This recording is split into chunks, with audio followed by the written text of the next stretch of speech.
How have you been though in this pandemic for the past 1 year?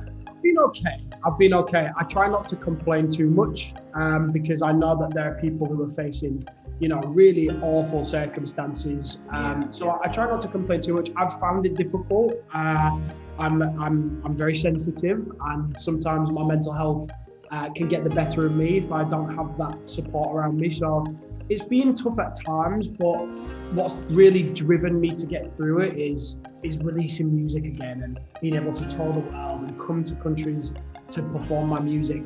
Like all these guys representing their countries here. I'm just so eager to get back on a flight and come and perform for you guys.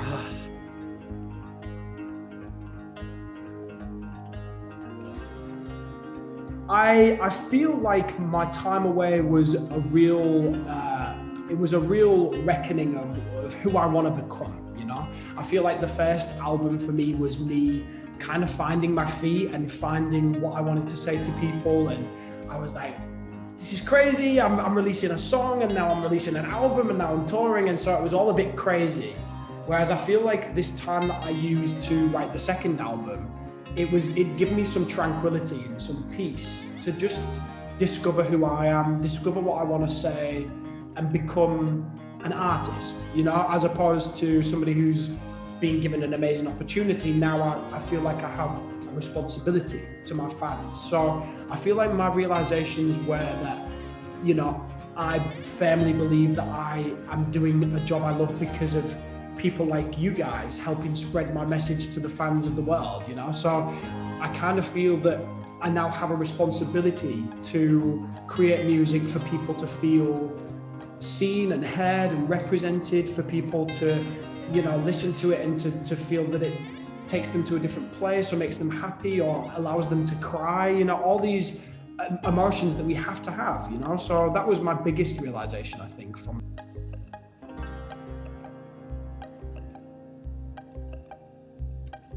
the music video is kind of, I guess it's kind of tragic. It's the same as You Are the Reason, where I feel like I have, met somebody and then I'm like, oh, no, it's not for me. And then it's the same in Biblical, where I'm in this water and then I find myself alone. I think it probably speaks more to the fact that in my past, I've not found love myself just yet.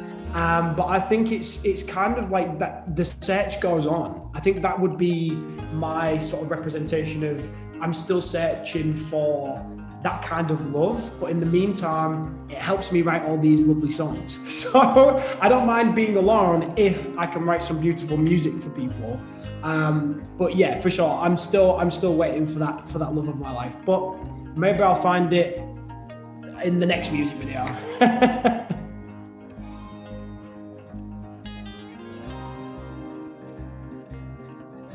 The interpretation of the song is kind of like, biblical for me means unquantifiable, I was saying to some of the guys yesterday on the press that for me, biblical is like unfathomable amounts of love, I think the reason why we wanted to shoot the music video underwater is because if you think of how much water there is, you can't even measure it, you wouldn't be able to say, oh, it's 1 billion trillion gallons of water. It's infinite, and I feel like that's how I see biblical, is the love that I have for my friends, my family, my fans.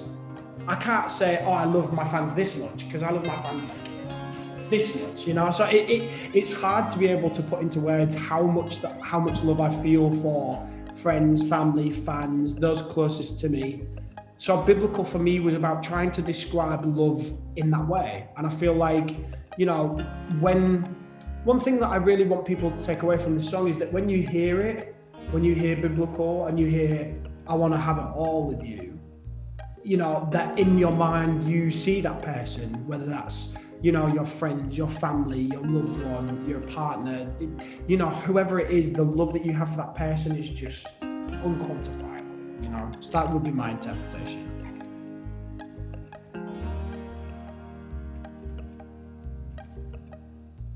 I think it's always going to be daunting for an artist to bring out new music, especially after some time away, because you know, you, especially because I'm so passionate about my fans, I'm thinking, are they going to like what I make? Are they going to enjoy? You know, kind of like when you've been at school and you do a painting for your mum and you bring it back and you hold it up to her. When you're a kid, you just go, look what I've done. But when you're an adult, you go, well, they like it. Is it going to be good enough?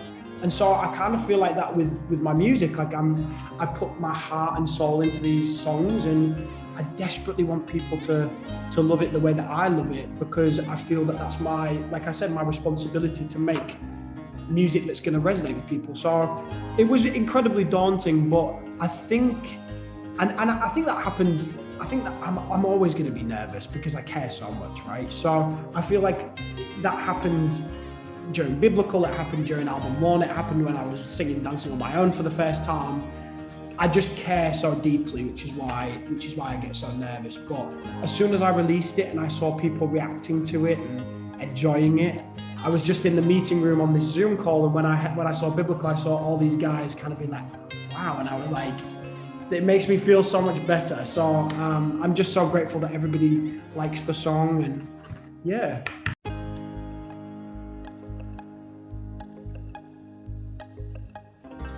I think this song speaks to me, you know, like what we were saying earlier about unquantifiable love. I think because of the time we were in, because Biblical was made during the lockdown, I think everybody knows how it feels to have love, you know, stolen from them. You know, we've had to not be able to see our loved ones. We've had to be in isolation, in lockdown. You know, tragically, people have lost their lives and they've not even been in the hospital to be able to be with them in their final moments. It's awful.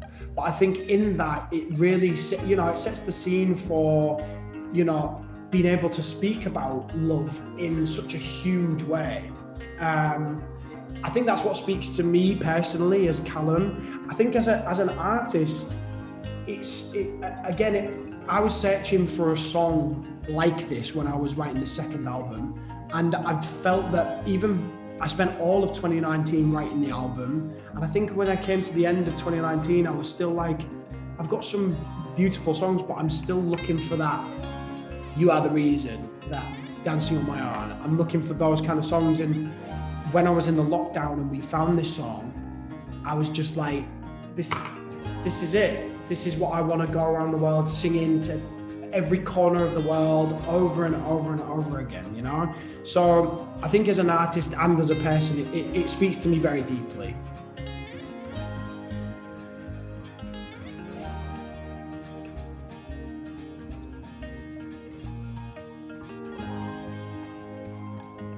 Well, this song was written with James Bay, the incredible James Bay. So he's part of this song.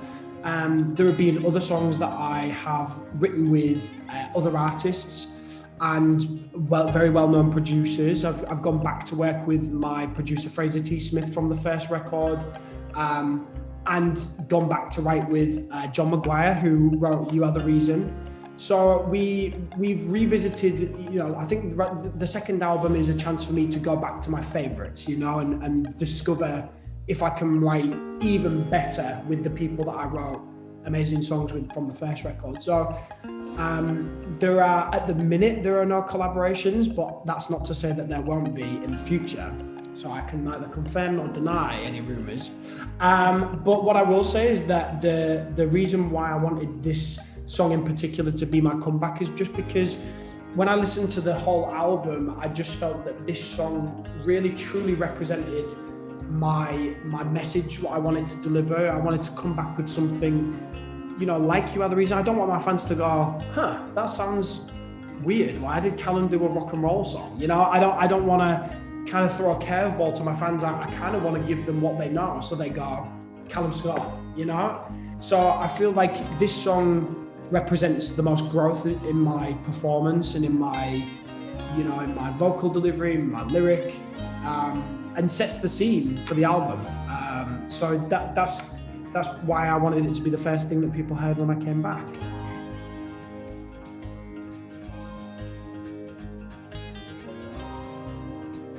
Biblical is important to me and is a rescue song specifically because I was in lockdown, I was isolating by myself, and I didn't see friends and family for at least 2 months. So I kind of felt imprisoned in my own home. I mean, I'm an artist, so I'm used to traveling and meeting all these people and hugs and kisses and being there with people, you know.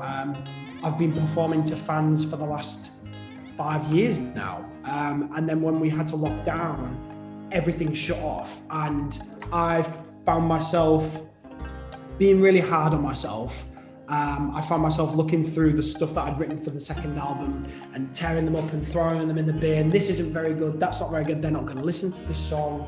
And I just didn't feel like I was good enough anymore. And when I was in lockdown, and my producer, John McGuire, who wrote You're the Reason, he, sorry for the ambulance, he had sent me this song and he said, look, I have this idea.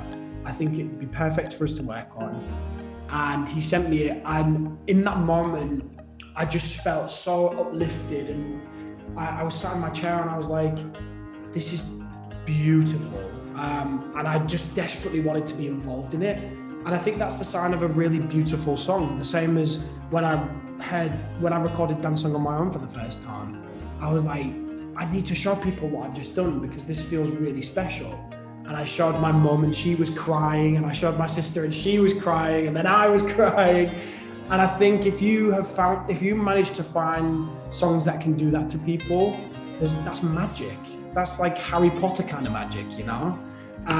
So I felt that this song really it really spoke to me, and I felt like, you know, when I heard it, I'm like, this is it. This is the magic I've been searching for. So it definitely means a lot to me. It definitely was a rescue song, you know, from a pretty dark place.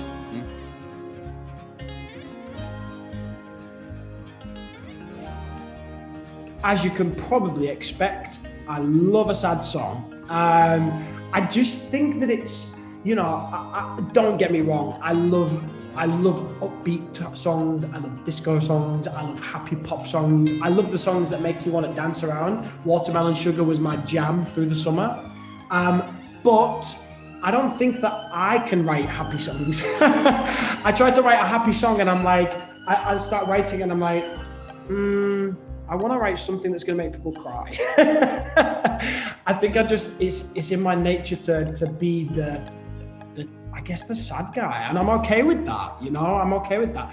I would say Biblical, I wouldn't say is a sad song. I would say it's kind of like it's a slow song, and it's emotional, it's powerful, but it speaks of like love in its enormity, you know. And I feel like that's beautiful. So I would probably say more sad songs and leave the professionals to do the happy songs. So even when you're in a happy mood, you still feel like you want to make sad songs? Yeah, I dance around and I'm like, woohoo! And I'm like, okay, you're like, that's it, time's out. All right. We'll get back to that later.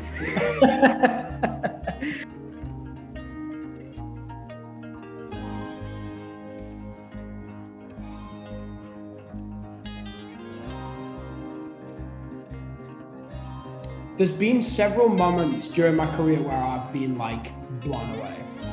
And I think one of them was definitely when I released my first album, because I used to be sat in my office, working on my computer, being like, ugh, and then dreaming of singing and dreaming of performing. And then Britain's Got Talent had helped open that door for me.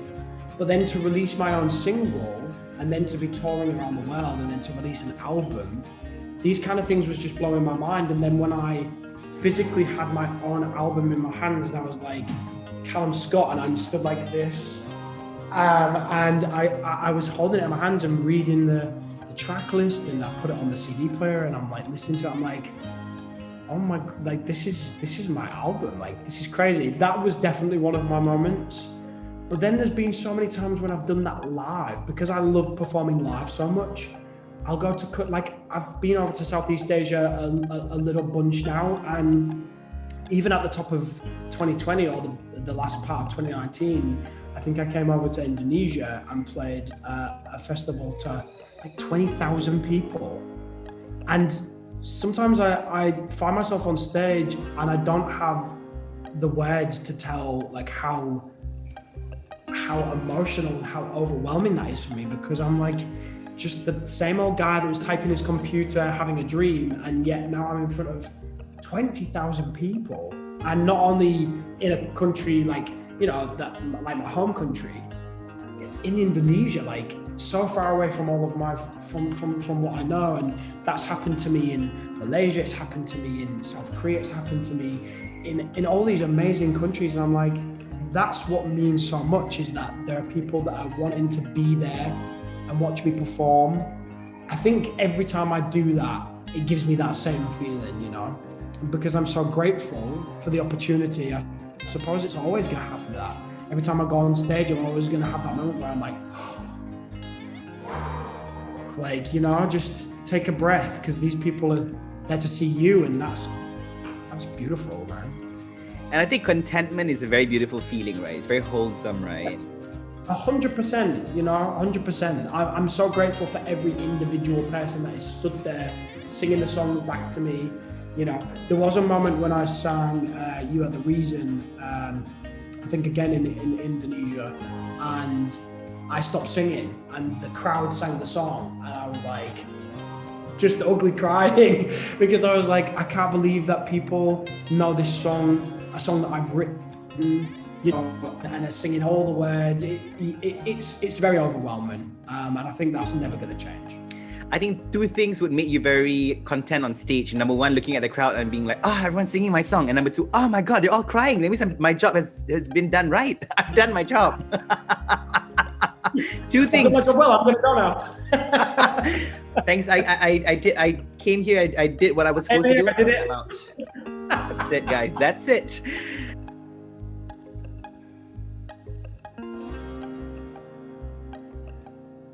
I feel like I have grown and matured since the first album.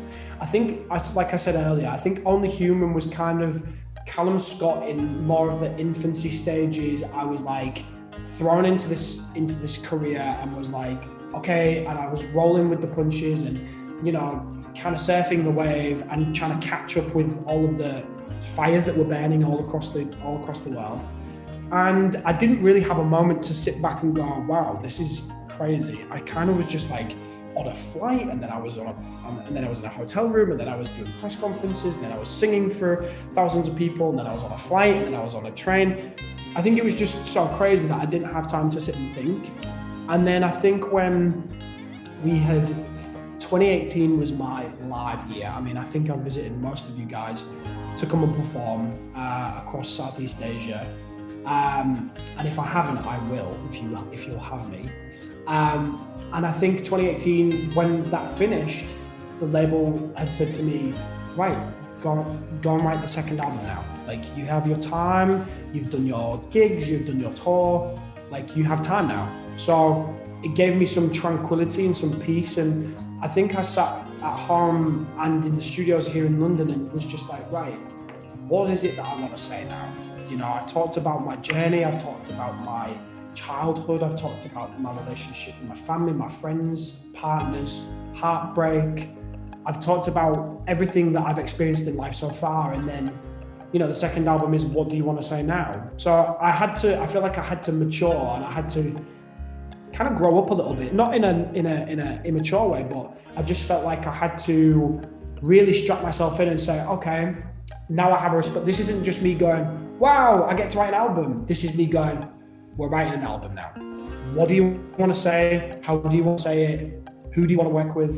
And I think that empowered me and made me feel confident that I am an artist. You know, I'm not just the guy from Britain's Got Talent. I'm not just the guy who sang a cover of, Dancing on My Own. Like, I feel like I'm an established artist now. I feel like I have, you know, like I said earlier, a mission to continue to show love and appreciation to the fans that have kept me in this place.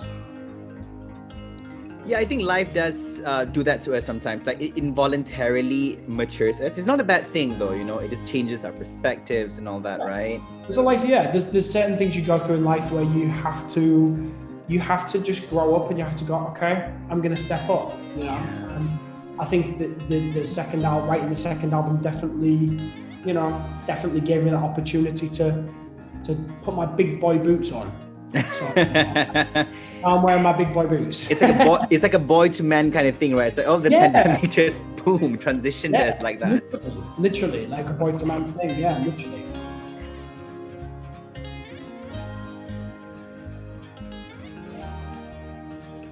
I think the pandemic and the lockdown had definitely broken my motivation. It definitely stifled my creativity because, as a person and as a human, I experience things in life, whether that's travel or heartbreak, friendships, jealousy, triumph, sadness, all these things that we go through, which kind of touches on the first album with being on the human, you go through these emotions. The second album, for me was touching more on those, but the difference between the first and the second album is that I wasn't able to experience these things because we were locked down. And, I was looking to release the album in 2020. I was going to start touring in 2020. I had all these plans, and it had been 2 years since I'd released music. So I was like, right, now's the time for me to come back. And then the pandemic hit, and I wanted to be respectful of the pandemic. We were locked down for a reason. So I was very strict, and I'd stayed at home, and I didn't leave. And then I felt that writing music during a lockdown, when people were, losing their livelihoods, they were losing their jobs, they were losing loved ones. I just didn't think it was very respectful for me to try and write music at that time.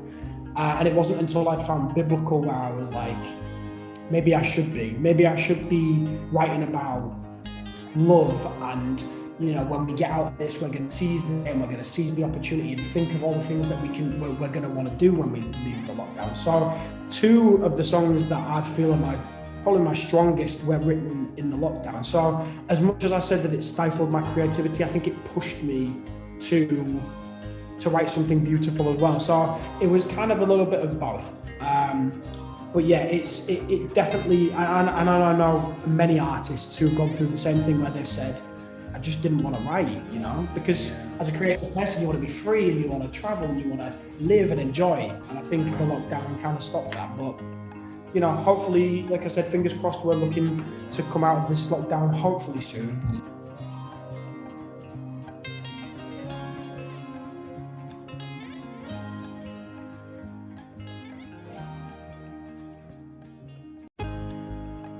It was an amazing day, can I just say? It was so fun. It was so enjoyable. The restrictions had lifted in the UK enough that we could film, and that we could create, we could design the set, that we could have directors on the set, that we were social distancing and we was wearing masks. Obviously, I wasn't wearing the mask underwater because I probably would have drowned. But we were social distancing. We had the opportunity to film, and I think everybody was just like, we're doing something we love, the actors, the crew, the cast who'd worked so hard to make it possible. I think everybody was just so excited to do something they loved, and everybody loved the song too, which just made it so much more fun and enjoyable to do the performance. I will say that I've never been so overdressed to go swimming. I had to wear boots, jeans, a jacket. I had to wear tons of jewelry. So when I was having to be underwater, it was like having to swim against mud. It was awful. But it did, it was such an amazing feeling to be part of that. I'm just trying to find you. When you said, is there any funny moments? I'm just trying to find you a video of how we achieved the jumping in the water shot. I break through into the water. So I was just trying to find that video because it's so funny. You don't expect it. When you see the video, you're like, oh yeah, it looks really cool. He's just jumped into this, into this world of, unquantifiable love, and he's swimming around all of these things. And then when you see how it was done, you're just like, oh, it doesn't look as impressive. Here we go.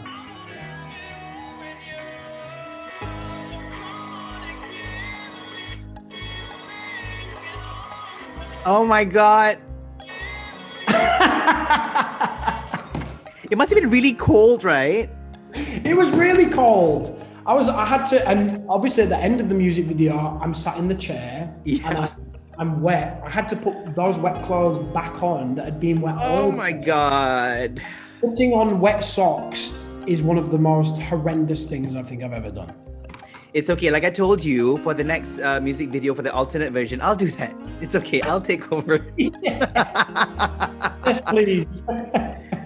So that was pretty much it for the music video process. It was a very fun day for you and your team, huh? It was so fun. It was so emotional as well, because we were all doing something we loved, and it had been, the first times in months that people had been able to get out and do the job on the road. Yeah. So yeah, it was so fun, so fun.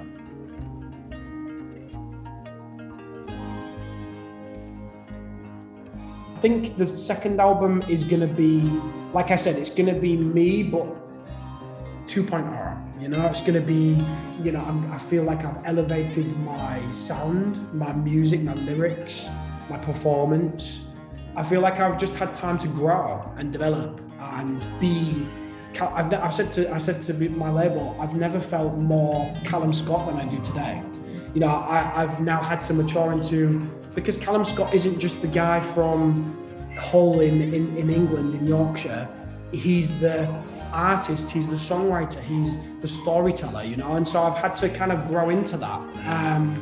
So yeah, I think the second album will be a step up.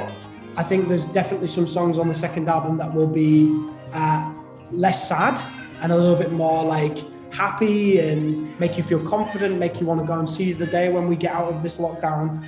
So yeah, I think it's going to be a well anticipated second album anyway.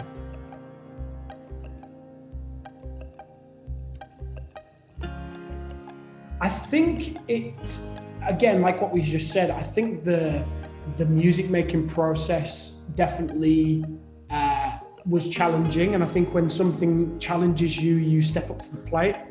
I think that we've seen it all across the world where people have had to adapt and, use technology or use new skills to adapt to the climate and the current place we're in. And I think that definitely happened with me. I was having to do Zoom sessions instead of in-person sessions. I was having to record my voice on my own in my studio back up in Yorkshire. I was having to figure things out on my own, and I think that kind of made me step up a little bit and be an adult for the first time. So I think that definitely helped me achieve a bit more maturity. And I think the biggest takeaway from that is just knowing that I am capable. I had a lot of time whilst I was on lockdown saying to myself, like, good enough, people aren't going to listen to this music. You just had a crazy year and that's all it's going to be. And then discovering this music and putting the album together and doing the photo shoot that we did recently and then the music video, I'm thinking, maybe I am good enough. Maybe these fans do, they get in touch and they say these messages because it comes from a very real place. They're not just saying it to make me feel good. They're saying it because I genuinely have helped them. And that just speaks more to my mission statement, which is to just carry on making music that's going to help people.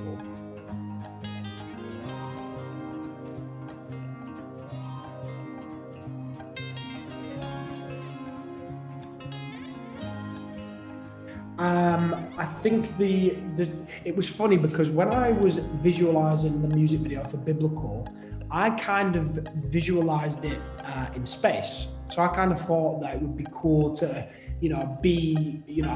have two people, or, couples, or like the violin player, the ballerina, whoever it was who was going to play a role in the music video, and have them be weightless and dancing in space and having being able to float around. And because I think all those gestures of love, like when the girl is proposing and she opens the thing and they're kind of like weightless, and then the ballerina who just looks so beautiful and elegant, just kind of being held in suspense of this love, you know. I think that was where I was at with the music video. And then when we collaborated with the directors, Franklin and Marchetta, they said to us that they were like, we see the music video being underwater. And I was like, well, that's funny, because I had the same idea of that weightlessness.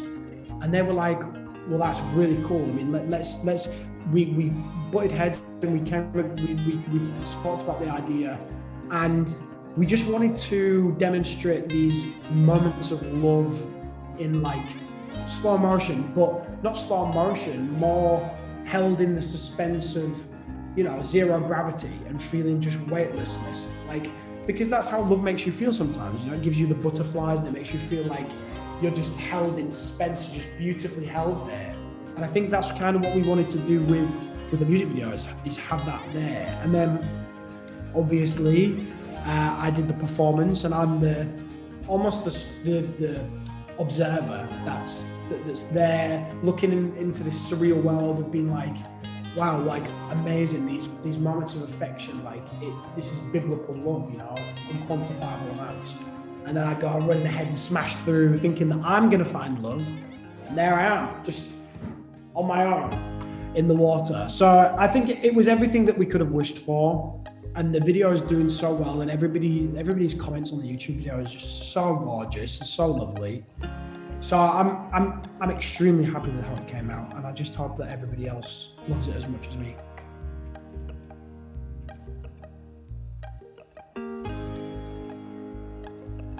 I have been sworn to secrecy, so I can't tell you that, but I can tell you that we have listed the tracks. We are looking at the artwork. I'm writing my thank yous. So it is in the pipeline. It is gonna come. I can't tell you exactly when, but it will be sooner than you think.